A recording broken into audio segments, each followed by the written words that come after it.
Welcome to Amazing World Channel. Anthony Gardner, former U.S. ambassador to the European Union, said there were sticking points including the £20 billion payment proposed by the UK, and whether EU law, through the European Court of Justice, should be adhered to by Britain after the transition period. Speaking on Bloomberg, Mr. Gardner said both sides were far away from an agreement on the Brexit bill. He said the sticking point is whether EU law should be applicable, not only in the transition period, but thereafter. Then there's the question of the money, which is of course the big issue in any divorce. They're still far away from agreement on money. The £20 billion for the period of the 2 years that's left in this budget cycle is very far away from all the other money that's talked about beyond 2020. Bullet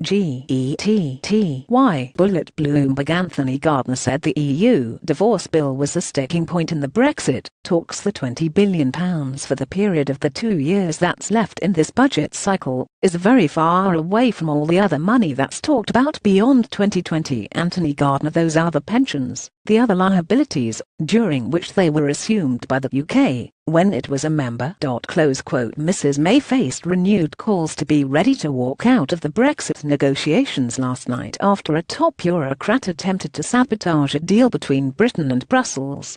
The Prime Minister was urged by Eurosceptic campaigners including senior Tory MPs to make preparations to quit the talks with EU chiefs if the issue of future trade is not on the table by the end of this year.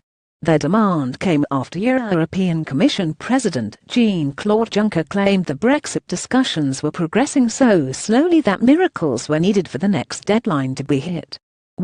September 13, 2017. His intervention, a day after reports of decisive steps forwards in the negotiations, was viewed at Westminster last night as an attempt to destabilize the drive towards a deal.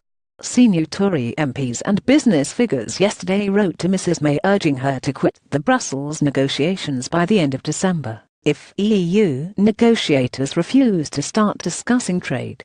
The letter said, if the EU is not seriously negotiating a free trade deal by Christmas 2017, the government should give formal notice that we will move to World Trade Organization rules in March 2019. The letter was organized by Leave Means Leave, a pressure group campaigning for a full break with Brussels backed by around 50 Tory MPs.